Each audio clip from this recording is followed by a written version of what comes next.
Rising military presence is often presented as a defensive move, but in reality, it carries a much deeper strategic meaning. When the United States begins deploying additional forces into a region, whether it's aircraft carriers, advanced fighter jets, or missile defense systems, it sends a clear message that goes beyond simple protection. These deployments are carefully calculated signals meant to project strength, reassure allies, and warn potential adversaries that any aggressive move will be met with a serious response. At the same time, the scale and timing of these movements matter a lot. A small routine deployment might go unnoticed, but when multiple high-value assets are positioned in a short period of time, it changes the entire dynamic. It suggests urgency, preparation, and a shift from passive monitoring to active readiness. Military analysts often look at these patterns to understand whether a country is preparing for deterrence or positioning itself for possible engagement.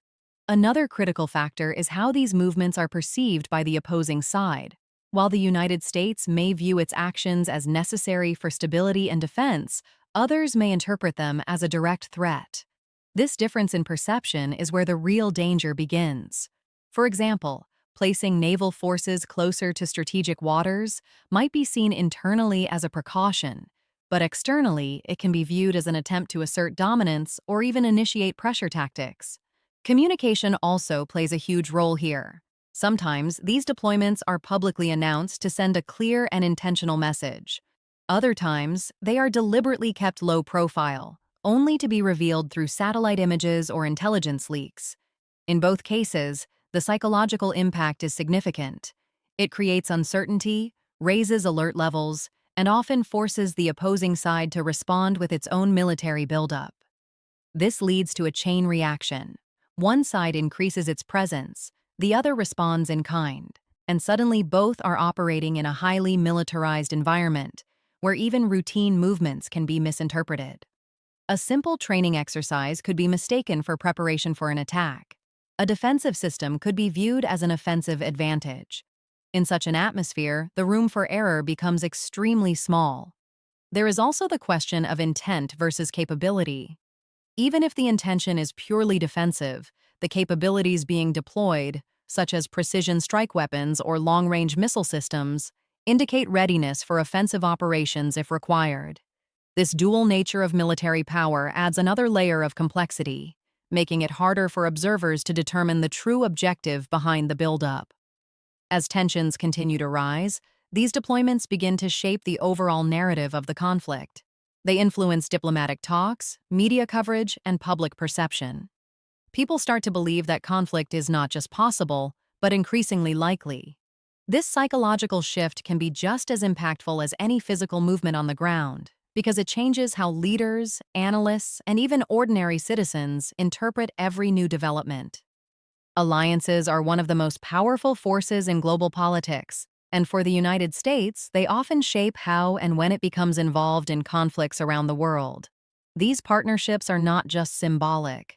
They are built on formal agreements, long-standing commitments, and strategic interests that make it difficult for the U.S. to remain neutral when an ally is under threat. In regions with high tension, even a limited escalation involving an ally can quickly turn into a situation where American involvement feels almost unavoidable. The complexity comes from the nature of these commitments. In many cases, the United States has defense agreements that require some level of response if an ally is attacked. This response doesn't always mean immediate full-scale war, but it can start with intelligence sharing, logistical support, or defensive deployments. However, once those initial steps are taken, the line between support and direct involvement can become increasingly blurred. What begins as assistance can gradually evolve into active participation, especially if the situation on the ground continues to deteriorate. Another important aspect is the political pressure that builds internally. When an ally is facing a serious threat, there is often strong public and political expectation within the United States to stand by that partner. Lawmakers, media outlets, and public opinion can all push for a stronger response, making it difficult for leadership to take a cautious or neutral stance. This pressure can accelerate decision-making and reduce the time available for diplomatic solutions. There is also the issue of credibility. The United States has spent decades building its global reputation as a reliable ally. If it fails to respond in a moment of crisis, it risks weakening that reputation, not just with one country, but with others around the world. This means that every decision is being watched closely, not only by adversaries, but also by other allies who depend on U.S. support. Maintaining credibility often becomes just as important as managing the immediate conflict itself. At the same time, adversaries are fully aware of these alliance dynamics and may attempt to exploit them. By applying pressure on a U.S. ally, either directly or through indirect means, they can create a situation where the United States is forced to react. This turns the conflict into a strategic game, where actions are designed not just to achieve military objectives, but also to trigger specific political responses. The geographical and strategic importance of certain allies also plays a major role. In key regions, allies are not just partners, they are critical to maintaining influence, access, and stability. Losing ground in these areas could shift the balance of power, which makes any threat to these allies even more significant. As a result, the United States may feel compelled to act more decisively, even if it initially wanted to avoid deeper involvement. All of these factors combine to create a situation where the United States can be gradually pulled closer to conflict, step by step. It rarely happens all at once. Instead, it unfolds through a series of decisions, each one justified on its own, but collectively moving toward a deeper level of engagement. Proxy conflicts have become one of the most complex and difficult aspects of modern warfare, especially in regions where direct confrontation between major powers carries enormous risks. Instead of engaging each other openly, countries often rely on allied groups, militias, or regional partners to carry out actions on their behalf. This creates a layer of separation that allows them to influence events on the ground without officially declaring war. One of the biggest challenges with proxy warfare is the ambiguity it creates. When an attack happens, it is not always immediately clear who is ultimately responsible. A strike might be carried out by a local group, but that group could be receiving funding, weapons, or strategic direction from a larger power. This makes it difficult for the United States or any other country to decide how to respond, because reacting too strongly could escalate the situation, while reacting too weakly could encourage further aggression. This blurred line between direct and indirect involvement also complicates intelligence assessments. Governments must rely on a mix of surveillance, intercepted communications, and on-the-ground reports to determine the true source of an attack. Even then, the information is not always complete or fully reliable.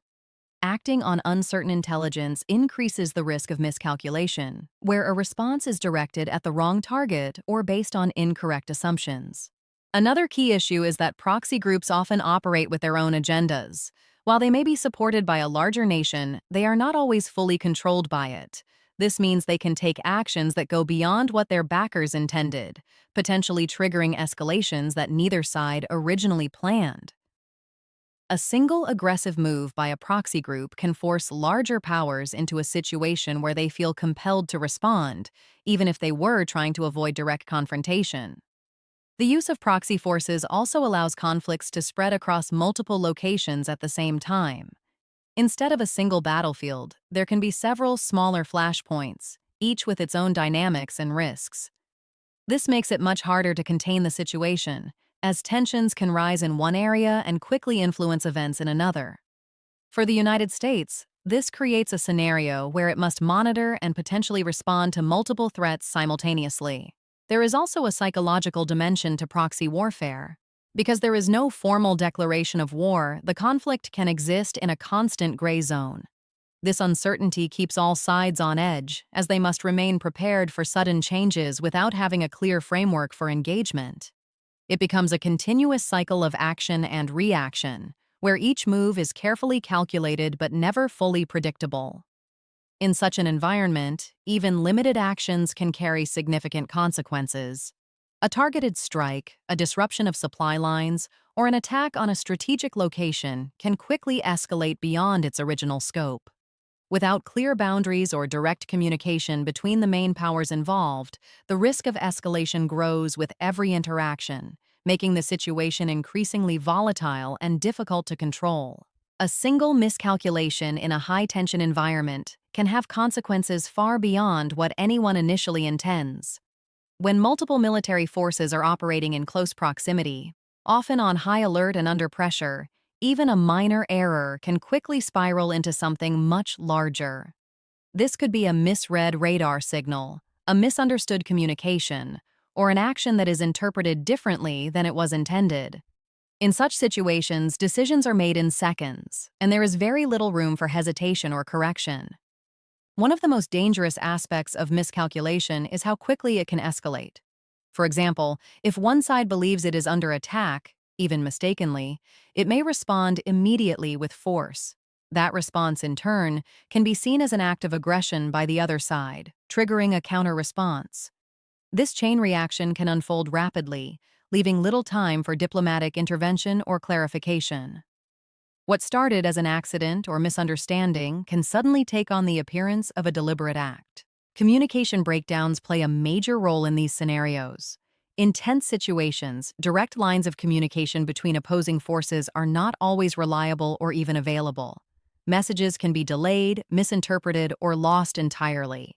Without clear communication, assumptions take over, and those assumptions are often based on worst-case scenarios. Military commanders are trained to act decisively in uncertain conditions, which can sometimes lead to actions that unintentionally escalate tensions. There is also the issue of technological complexity. Modern military systems rely heavily on advanced technology, including automated defense systems, surveillance networks, and rapid response mechanisms. While these systems are designed to improve accuracy and response time, they can also introduce new risks. A technical malfunction, a software error, or incorrect data input can lead to actions being taken based on false information. In a high-stakes environment, even a small technical glitch can have serious consequences. Human factors cannot be overlooked either. Stress, fatigue, and pressure can all affect decision-making, especially when individuals are responsible for making critical choices in real time. A commander facing an unclear situation may have to choose between acting immediately or waiting for more information. Both options carry risks. Acting too quickly can escalate the situation, while waiting too long can be seen as weakness or allow a perceived threat to grow. Another layer of complexity comes from the presence of multiple actors in the same region. With different countries, allied forces, and independent groups all operating in overlapping areas, it becomes harder to distinguish between friend, foe, and neutral parties.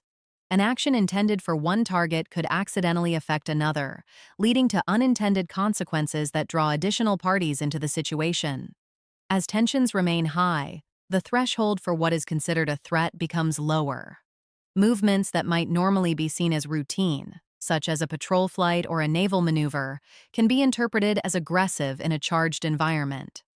This heightened sensitivity increases the likelihood that normal activities are misread, adding to the overall risk of escalation. The economic impact of a major conflict involving the United States, especially in a region as strategically important as the Middle East, would be both immediate and far-reaching. One of the first areas to react would be the global energy market.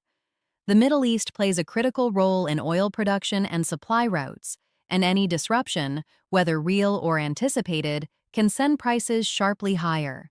Even the threat of conflict is often enough to trigger volatility, as traders and governments begin to factor in potential shortages and risks to transportation routes like key shipping lanes. As oil prices rise, the effects quickly spread beyond energy.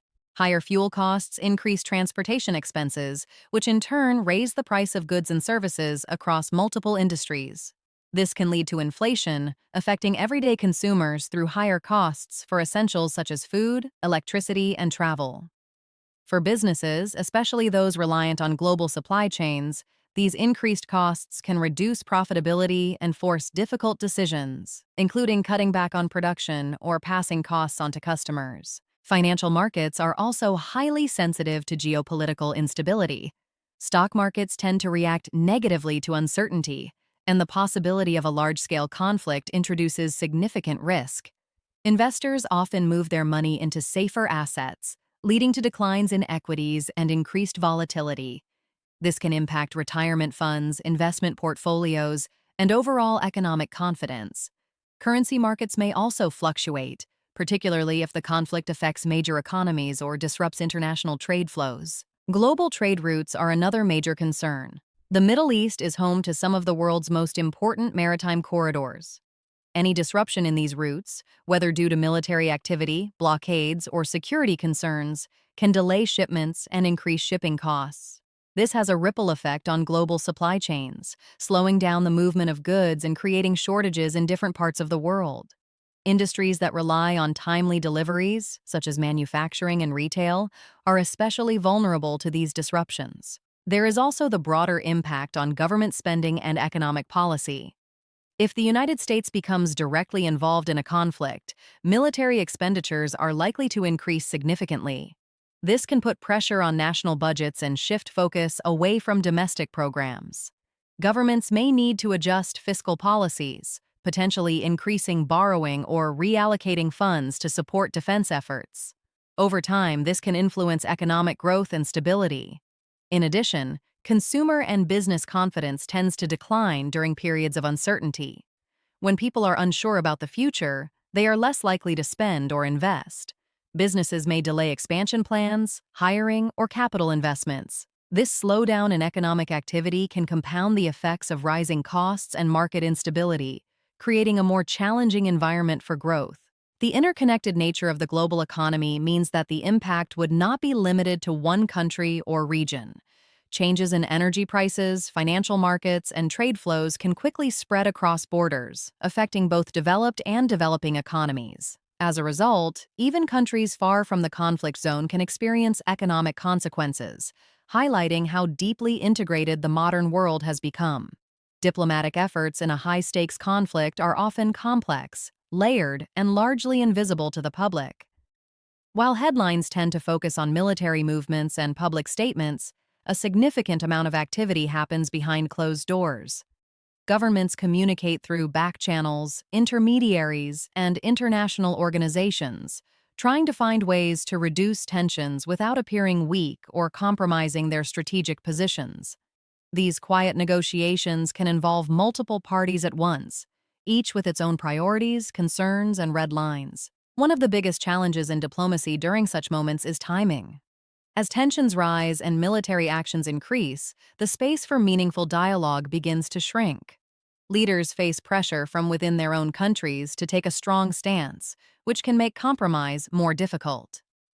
At the same time, delaying diplomatic engagement can allow the situation to deteriorate further, making any eventual agreement harder to achieve. This creates a narrow window where negotiation is still possible but increasingly difficult to manage. Trust is another critical factor, and often one of the weakest links. In prolonged conflicts or rivalries, there is usually a history of broken agreements, misunderstandings, or conflicting interests. This makes both sides cautious and skeptical of each other's intentions. Even when talks begin, there is a constant concern that the other side may not fully honor its commitments. As a result, negotiations tend to move slowly, with each step carefully measured and verified. International actors also play a significant role in shaping diplomatic outcomes. Organizations, neutral countries, and global powers may step in to mediate or facilitate discussions. Their involvement can help create a platform for dialogue, but it can also add complexity as more voices and interests are introduced into the process. Each mediator may have its own perspective or strategic goals, which can influence how negotiations are conducted and what solutions are considered acceptable. Public messaging adds another layer of difficulty. Leaders must balance what they say publicly with what they negotiate privately.